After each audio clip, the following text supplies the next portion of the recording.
Hello? Hey, Adam, it's Matt. Two average guys. Yeah. Hey, Adam. Going? Good. How are we doing today? Well, we beat the crap out of Colorado, so it's pretty good. Yeah, it really can't be much better, could it? No, it went pretty well. Didn't just win, but dominated them. So yes, sir. Nebraska's actually, I don't know if you guys have heard, they're ranked. Yes. 24th and 23rd, so been too long for that. So it's exciting times. It sure First time ranked since 2019, so it feels pretty good. And we've been talking about the offense and the defense, and haven't quite got special teams yet. But really wanted to hear from you, Adam. I'm assuming you were at the game again last night. Yeah, and the stadium, it was a phenomenal, just electric atmosphere. It's been too long since Memorial Stadium's been like that, and we need it to be like that a lot more often. 100%. I mean, is that the loudest you've ever heard the stadium? Probably. Yeah.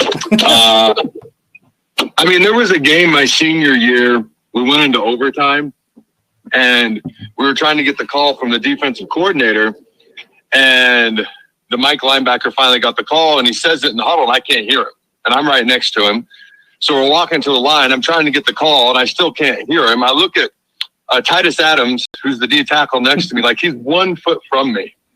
And I can't understand what he's saying. So I put my hand on the dirt, having no idea what the call is, because I can't hear the guys 1 feet from me. And luckily, all ends, all's well that ends well. We ended up winning the game, and nothing bad happened on the play. But that was a pretty loud moment. But last night was like right there with that. That's awesome. Yeah, I mean, I really wanted to be there. My wife just had twins a month ago, so unfortunately I wasn't able to go. But I felt like it was probably kind of had that 2014 Miami. That was nuts. So it was really it was rocking, I'm sure. So Adam, focus on defense here. Obviously, a fantastic defensive performance. What was one or two things that really stood out on the defensive side of the ball that you thought was in particularly a way to help us win the game? Well, I know I'm supposed to pick one, but there was a couple. Like the defensive line just absolutely dominated. You look at Nebraska's offensive line, and you've got every single guy who's starting for us right now has started for Nebraska in the past, or multiple other Power 4 schools in the case of Micah Mazuka. Mm-hmm. And you have 158 total career starts between our offensive linemen, which is top 5 in the entire country. And you look at Colorado, none of them were there 6 months ago, and none of them have ever started a game for Colorado. They have no cohesiveness together. And our D-line, by the way, everybody's back on the 2 deep on the D-line, first and second string, and they just dominated up front. I knew we'd be able to get pressure on Shadur. It was almost astounding how many free runners we had. And the fact that Shadur wasn't sacked more is actually kind of a gigantic credit to him. 100%. Certainly not his offensive line. But I love guys like John Bullock. I mean, we're talking about a 6-year senior, a guy who has just stayed around, worked hard, gotten better and better, just running around making plays on a program where it's all about bringing in the next transfer portal guy, and we couldn't care less if you stay because we're bringing our Louis luggage. And, it just shows you the two difference in the cultures, and over time, which one just might have the slight edge. Yeah, 100%. What about Tommy Hill? So Tommy Hill makes me think a lot about Lamar Jackson. I compare him to Lamar Jackson. Lamar Jackson, we're like, man, Lamar for a couple of years, he just struggled. We're like, this guy shouldn't be even on the team. He's horrible. Then he worked his butt off and then was one of the best defensive backs we've ever had. And I feel like Tommy Hill's kind of similar. He started off as a wide receiver, wasn't really having much success there. Goes to defense. What are your overall thoughts on Tommy Hill and the game he's produced between last year and this year, and how he locked down Travis Hunter from getting anything deep? Yeah, I remember Lamar Jackson got benched at one point, and it was almost like that was the best thing to happen to him because he actually started playing his best ball right after that. With Tommy, he transfers in, I believe, from Arizona State, and all I heard was how highly recruited he was out of high school, how athletic he was. And then he didn't exactly hit right away as a DB, and so they tried him as a returner. They tried him as a wide receiver, as you guys mentioned, because he is that athletic. And then they tried moving him back full-time to DB, and it was okay. But it was kind of one of those things where last year under Tony White's scheme, I felt like it just really started to click between the ears for him because he had the athleticism. And then it started to click. And this year I was like, man, this is the year. If he wants to be a high round pick, he can really play his way into that. And last night was as big a night, Ohio State, USC coming up, but as big a night for him to show what he could do and showcase himself to the scouts as any night he was going to have this year. And I guarantee he's moving up draft boards after how he played last night.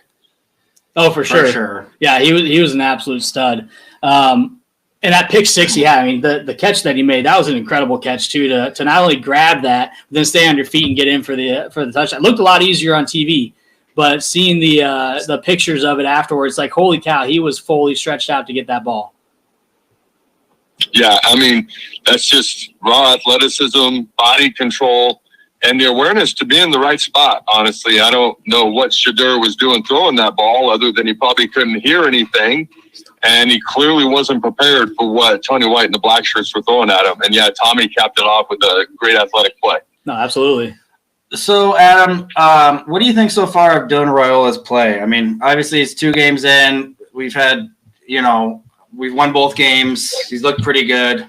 Where do you kind of see him moving forward? He's doing exactly what I wanted him to do before the season. When I talked about, will Dylan Raiola live up to expectations, my first show back on August 25th, I immediately came out and started joking about, he's going to be an All-American, Heisman Trophy, all this and that. Well, maybe eventually one day he'll be a high draft pick. But as a true freshman, teenage starting quarterback, I was like, I just want you to efficiently run the offense. Don't snap the ball into guys going in motion, and let's just execute the short, quick throws. Let's move the chains, take care of the ball, don't turn the ball over. And he's done that and then some. He completed just under 70% of his passes versus UTEP. He completed 77% of his passes last night. Now, there were no big over-the-top bombs, although there was one long drop pass that would have been a touchdown had it been caught. But all of his balls are right there. I can hardly think of a pass where the incompletion was really on him. Either as a great defensive play or the receivers, pass catchers could help him out a little bit more because it's right there. Like, I don't know what more you could ask of him. He keeps his composure. He executes the offense. He's doing the little things, and he's taking care of the football. And he's doing, the second half of the game, nobody's really thrilled with that. But outside of that, like, when you watch him, he's doing exactly what I asked of him to do, because my expectations for him for this year were to just complete 60% of his passes, have a 2-to-1 touchdown to interception ratio, which, by the way, it was 1-to-2 a year ago, and to just efficiently move the chains. And he's done that and then some. So I think he's been exactly what Nebraska needed so far.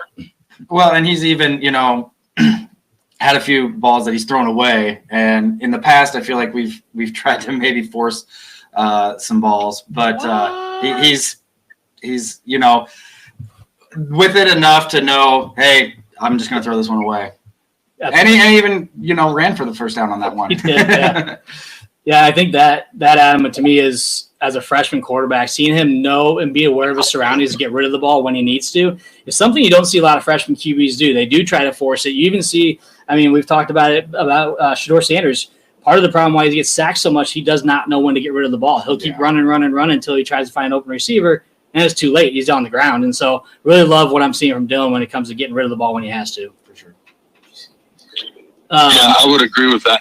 It's interesting because I was just going to say, I remember when I entered the regular season, and I said, we got a lot of freshmen on this team. If you transport yourself back to October last year, I said, how are they going to handle the intensity and everything, playing 1 versus 2 versus Wisconsin in a couple weeks? And if you remember, we ended up winning that particular match. And she was really kind of unfazed in her answer. She goes, so many of these girls have been in so many high pressure situations in their club volleyball teams over the years. It's not really that much different. There's just a few more eyeballs. And when I watched Dylan, this is a kid who started for 3 or 4 years in high school. And they bounced all over the place, and he transferred like almost every year. but he's also used to going to a new place and learning a new playbook and starting over and over again. It's like nothing to him. And it's like he's done this for the past 3 to 4 years of his young life. It's just a few more eyeballs now, and I don't think it really phases him that much. Yeah, no, very good point. We do have a question from one of our online listeners. So Casey Millard says, do you like how Rule is not afraid to move players to different positions? It does seem to be working with guys like Hill and Bullock. And do you want to see more of that happening? And we've even seen it with who's the guy went from fullback to wide receiver or tight end. Can't remember who that was. Bonner. So Bonner's playing a new spot. Do you like how Rule does that and how he's willing to, let them try new things? It's interesting because the day before the spring game, I sat in Rule's office and I chatted with him for 45 minutes. And one of the things he said was, and he started talking about recruiting because everyone wants to go after the 4 and 5-star guy and all that. And it's almost like too easy because you're taking your own evaluation process out of it and you're just trusting, 247 Sports or whatever. And you're just going off these star rankings. And then if it doesn't work out, it's like, the kid was a 4-star. We brought in the right kid. It just didn't work out. But they have their own evaluation process at Nebraska. And he says a lot of times we'll see something in a kid that somebody else won't, and it doesn't get a fan base jazzed up. And you've got to have basically the guts to believe in yourself and your own process. And you've got to be willing to do this something may not be seen as exciting by your fans, or may actually do the opposite of excite them in the moment. He's like, but you got to be willing to do what you believe is best, despite whatever public opinion may or may not be. And so when it comes to moving guys in positions, it's not just recruiting, it's coming in and, this guy actually might be better suited over here, or this guy might be better suited here. And then you've got to be willing to take the time to develop them. A guy like Deion Sanders is never going to do that because he wants already developed guys. And then he's certainly not going to take the time to develop you in a new spot. And where Coach Rule, his whole thing is recruiting our guys, retaining our guys, and then developing our guys and whatever's going to work best. And so he has a philosophy that honestly I think every coach should have, but it takes some huevos to have that philosophy, because if it doesn't work, it's way more likely to hear public outcry. And so Rule is doing a great job in just following with what he believes and kind of letting the chips lay with fall where they may. I forgot my own saying. Let the chips fall where they may. Yep. And, it's kind of like when I do my show, it's like, oh man, you can go with what the trendy thing is. You can go against it. You can do whatever. And I always come back to, I'm going to do what I believe is best. What I believe is best is my truth, and I let the chips fall where they may. And so that's how he, as a football coach, obviously not a host of a show like you guys are or I am, that's what he does. It's a little harder to do in his spot, but I think he's doing a great job. As far as do I want to see more of it? If he thinks guys need to be moved, then I want him to move guys as much as he does or doesn't think that needs to happen going forward. Yeah, I think Carter Nelson, another example, comes in as a tight end. They have him slotting as a receiver right now, and he could move back to tight end, but man, the guy's got speed, he's got hands. So So last question I'm going to ask you, Adam, and then we'll let you go. I appreciate you coming on, but what is one thing you want to see us keep doing, and one thing you want to see us potentially stop doing, either side of the ball, or special teams? Yeah. Let's see. One thing to keep doing would be protecting Dylan Raiola up front. One thing that's really helped him is he hasn't had a ton of heat consistently on him at all. And as experienced as he is in high school and as talented as he is physically, he's still a teenage true freshman starting a quarterback.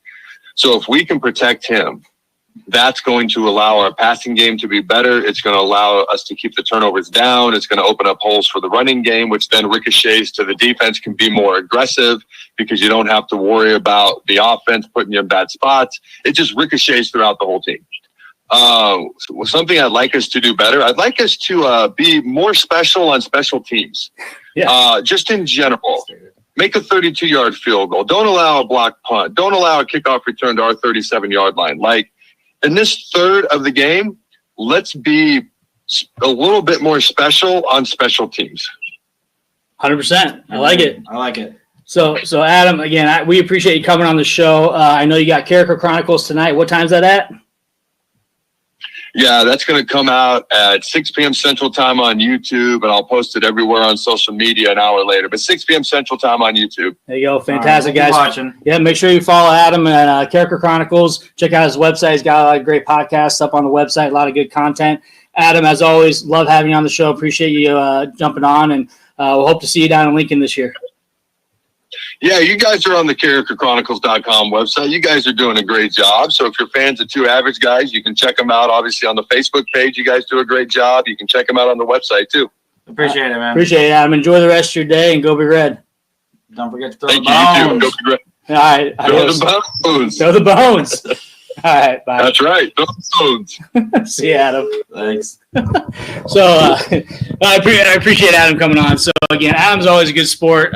He enjoys coming on the show, and He speaks so well. Like, Yeah. he just words things so well. and he's someone that I think we've been talking to for what, like 4 years now, 5 years probably. No, it's been longer than that. Man. The first time we interviewed him over the phone was in your basement. Oh, okay. So yeah. Because that was like our first real, like, oh man, that was a cool moment. Yeah, exactly. Yeah. So Adam, again, big shout out to Carriker. Obviously a big voice for the Huskers.